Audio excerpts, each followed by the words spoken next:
On the Track is a web TV show about cryptozoology, natural history, green issues, and whatever else the team feel like making up as they go along. Enjoy.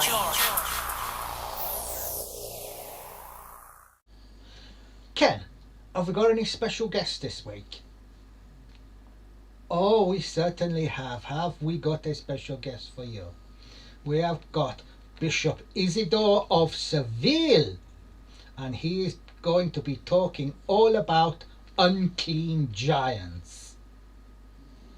I have always found Bishop Isidore to be a very interesting member of the church hierarchy.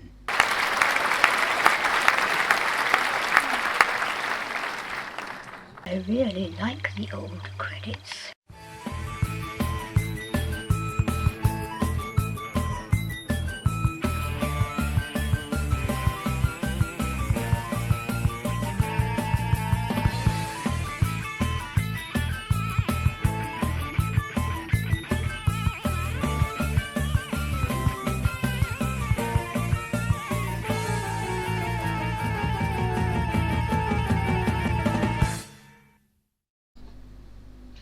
Good afternoon, ladies and gentlemen. Welcome to another episode of On the Track.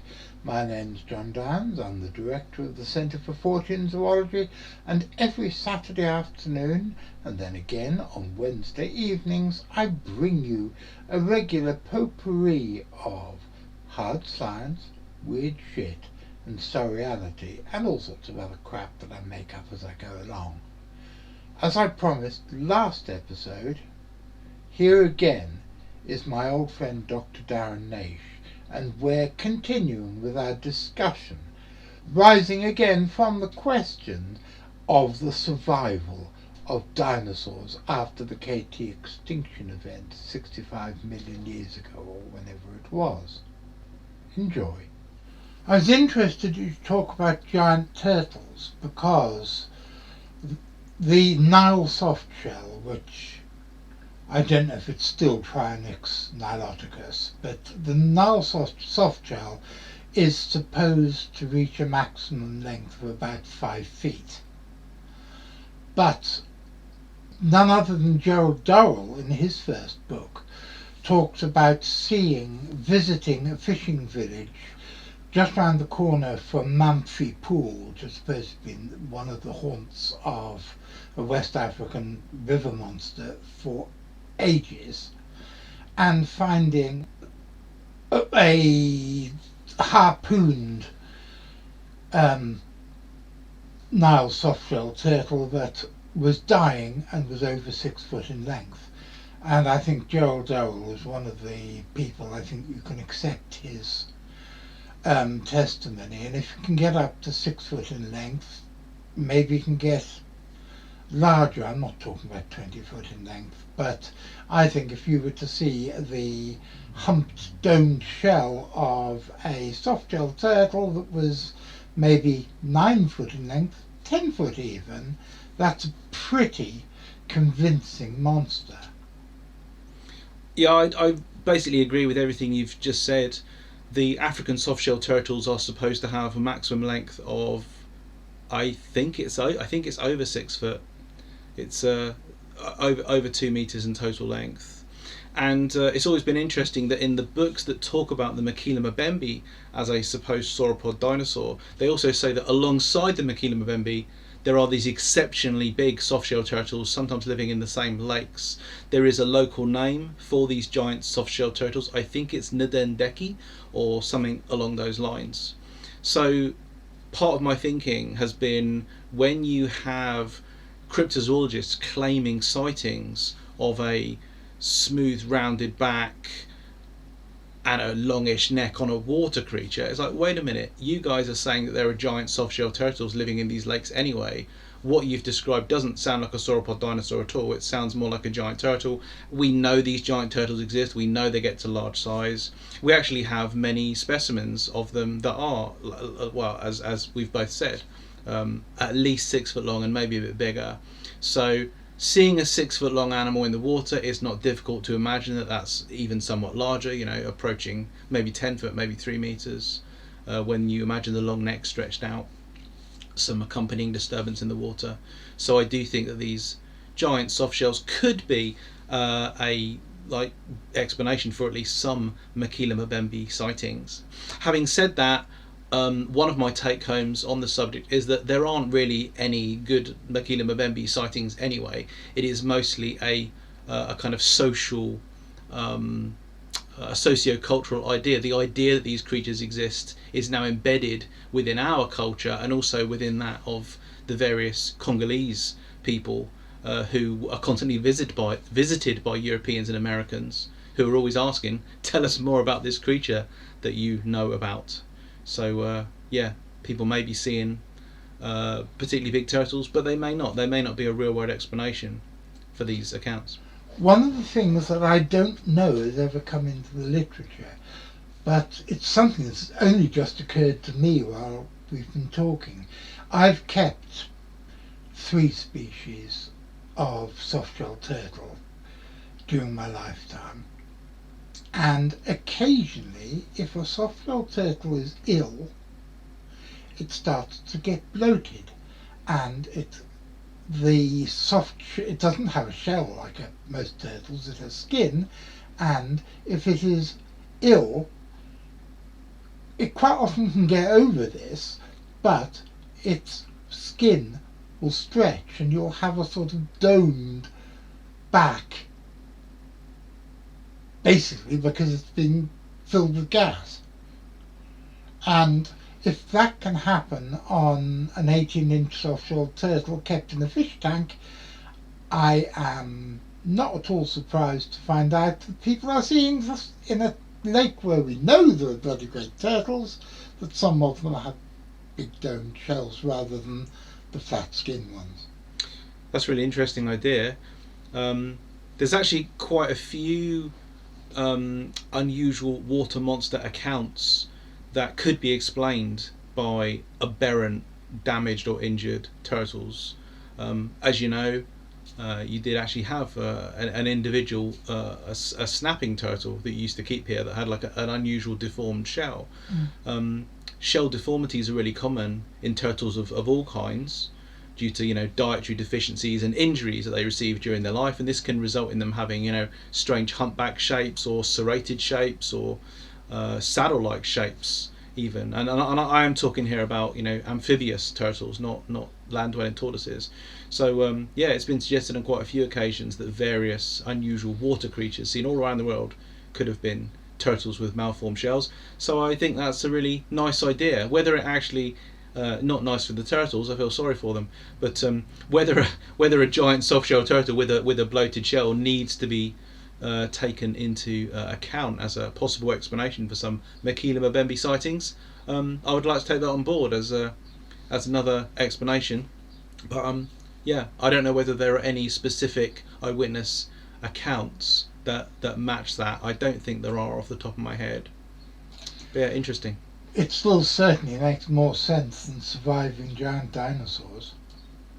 There's something else that I wanted to talk about which I didn't, and this is the idea, which is now quite popular, particularly within zoologically informed people, that Mokele Mbembe sightings might pertain to relict rhinoceros populations. So in the, I think the... comedy rhinoceros populations? That sounds like an excuse for a cutaway. In, I think, the late 1980s, the BBC Natural History Unit made a TV series called Congo, and this featured the idea that animals of the grassland, including African elephants, Cape buffalo, and white and black rhinos, became trapped in the forest as the forest expanded around various grassland areas, and the results are these small pockets of grassland in the Congolese forest called bais. And in the TV series Congo, they promoted quite heavily the idea that rhinos, plains-dwelling rhinos might have become stuck in the forest, eventually became extinct, but were perhaps the origin of the Mokele Mbembe legend. And in the TV series, they went and spoke to some Congolese people. They showed them a book, they showed them a field guide and said, could these animals be the Mokele Mbembe, and actually showed them pictures of rhinos, and the Congolese people nodded sagely and said, "Ah, yes, I recognise this. This is indeed the origin of the Mokele Mbembe." But I don't think that this is really a good or fair hypothesis. I think it's quite biased. I don't think that the Mokele Mbembe accounts describe anything that sounds like a rhino. I think it was unfair putting people on the spot and showing them a book, because of course they're going to communicate the idea that they're familiar with local wildlife. They're not going to sort of pretend they don't know what a rhino is. They're going to nod and agree with their exotic visitors. Basically, I don't think there's a good idea for this rhino hypothesis to be taken seriously, and I mean to write this up. It's quite a complex idea with various facets to it. I just thought this was a good opportunity to mention it. What do you think about the various theories that there are unknown species of rhinoceros in the Congo rainforest that may be semi-aquatic, like the 3 Asian species of rhino are? At the moment, the sceptical answer to the idea that there might be unknown rhinos in Africa is that it's not really likely at all that there might be big undiscovered animals in Africa. I do think that we have explored sufficiently large areas in the various countries across Africa. We have a good enough understanding of mega mammal diversity to say there aren't new tens of kilos. There aren't big species that weigh tens or hundreds of kilos. I don't think that's on the cards. I really don't. But Cuvier's rash dictum lives on. And by the way, I was just being stupid then. I agree with you. I think that in virtually all of these cases, what you have to do is go back to the original sources and just, why should we believe this idea in the first place? So for cryptozoological authors to say that there's evidence for new species of elephants in tropical Africa, or new species of, potential new species of rhinos, or potential new species of giant cat, bigger than any cat, known to, verified by science. These are ideas that are embedded in the cryptozoological literature. Go back to the original sources and look at the actual accounts that relate them. And basically, they are never reliable. They're never trustworthy. You never read these reports. I'm not going to pretend to know the specific reports off the top of my head. I can't recite the specific references, but I know that the various accounts that are pointed to as possible evidence for new elephants, possible evidence for new rhinos, they're pretty poor. They're not reliable or strong enough for you to think, wow, that really is a good description of a potential unknown animal. It was very good of Darren to come and do a couple of segments of the show when he was here privately just to visit me. I've known Darren for the best part of 30 years, and he is one of the people in this world of whom I'm very fond indeed, and I hope he comes to see us again soon. And now, as I promised again last week, here is the second part of my conversation with my other old friend, the irrepressible Ronan Coghlan. He is a well-known author within cryptozoological fields, as well as other things as esoteric as fairy lore, the Arthurian legends, the Holy Grail, and a massively entertaining Sherlock Holmes parody. I've known him, oh lordy, 20 years or so. No, probably longer than that. I've known him in person at least 20 years, but he and I go back to when I used to flog books to him when he was a second-hand book dealer back in the late 1990s. And he's hitting the ground running, plugging the CFZ USA blog, which he updates on a daily basis. Well, on the CFZ USA blog, you will find quite a number of interesting insects, mainly ones that have been discovered in the last couple of years that would conform pretty well to the definition of a disgusting insect. So if disgusting insects turn you on, well, that's the place to go. I dealt with the vampire caterpillar a few days ago. A vampire caterpillar? The vampire caterpillar, yes, it's a newly discovered species of caterpillar, and it sucks blood out of humans. It is only to be found in South America, so you can shed that worried look. That is very strange, because there was a vampire moth, which, Yes, from memory, Siberia? yes, I do seem to have heard of a vampire moth, but this vampire caterpillar is much more brightly colored than any moth. This is a thing that will almost stand out in the darkness. It's a vivid green, and it goes through the Amazon foliage, with which it merges very well indeed. As I say, it's only just been discovered. We try to keep very much up to date with new species.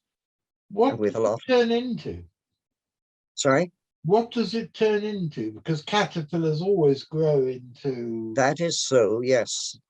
This was impressed upon me particularly when I read Alice in Wonderland. It has the caterpillar turning into a moth. Now, the trouble with this caterpillar is we don't quite know what it turns into, because it's only just been discovered and it hasn't had time to turn into anything within a human view yet. But no doubt further studies will reveal maybe it's going to turn into some kind of monster itself. A huge caterpillar that goes about devouring the hapless Indians who are fighting for their own land against loggers and people like that at present. Or maybe a medicine man could turn it against the loggers. It would be quite a good film. It would. Revenge of the vampire caterpillars. Yes, indeed. Nobody has thought of it. But then again, the thing has only just been discovered. There are quite a few old stories and newspaper reports of caterpillars, not caterpillars, of monsters turning up in the Wild West. And most of the newspaper reports on American newspapers of the 19th century should be treated with caution, shall we say. But some of them are quite fascinating. There's a whole book of them available on at Amazon.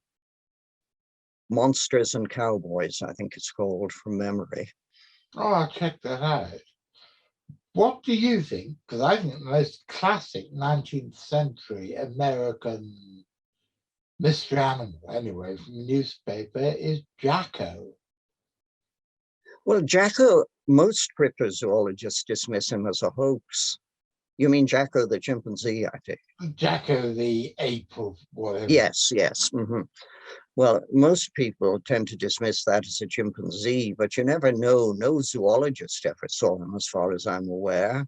And it was sort of kind of hayseeds and cowboys and people who sort of took lifts on trains without bothering to go into the ticket office and buy a ticket, that sort of thing. But he may be a genuine creature. Is he a humanoid or is he an ape, though? That is the whole question. He certainly isn't Homo sapiens unless these people who claim to have seen him had a good infusion of alcohol before they encountered him. I think of all of your discoveries, the one that impresses me most is the Irish frog. Ah, the Irish frog. They had no idea that the Irish frog was a separate kind of frog. It is the ordinary European frog, Rana rana. Rana temporare. Oh, is it? Yes, when I was young, it was Rana rana, but they changed. I mean, when I was young, a lion was Leo leo, not Panthera leo. Anyway, scooting back to the Irish frog, they discovered from DNA that there were some Irish frogs that had been imported around about the 17th century. But there was a huge number that must have lived in Ireland before the onset of the Ice Age. They had completely different DNA. And it seems possible, or probable in fact, that they were under the ice cap and found a nice little niche there where they were warm enough to survive. They mustn't have survived in great numbers, but as soon as they came out, they started to breed like rabbits, which is something that frogs can do. We didn't have rabbits in Ireland in those days. The Normans introduced them, but that's another story altogether. Yeah, our rabbits, I think the Romans brought. Yes, well, they didn't really come into Ireland until the Normans brought them. The Irish word for a rabbit is cunning, which comes from the English coney, and you can see there that it's not a native word, though most people think it is because the word coney has largely dropped out of English completely. I've never heard anyone actually use it. You find it in ancient books and poems by elderly poets. It is always a delight to talk to Ronan. I very much hope he'll be back on the show very soon. But now, I'm afraid, boys and girls, it's time for this. If you want to support us and help us make more content like these, please press like, subscribe, follow our Facebook page and check out our Patreon. And as the ghost of Joe Strummer, who's an ever more regular visitor to my little studio, wants me to remind you, always press the notification bell. Otherwise you won't be told when there's a new show to watch. And that would be an awful pity, wouldn't it? And so, ladies and gentlemen, here we are at the end of another episode. I'd like to say a very big thank you to Louis, our producer, and to this week's guests, who are Dr Darren Naish and Ronan Coghlan, two people whom I'm very fond of and whom I very much hope will be back on the show again very soon. What else have I got to tell you? Well, nothing really.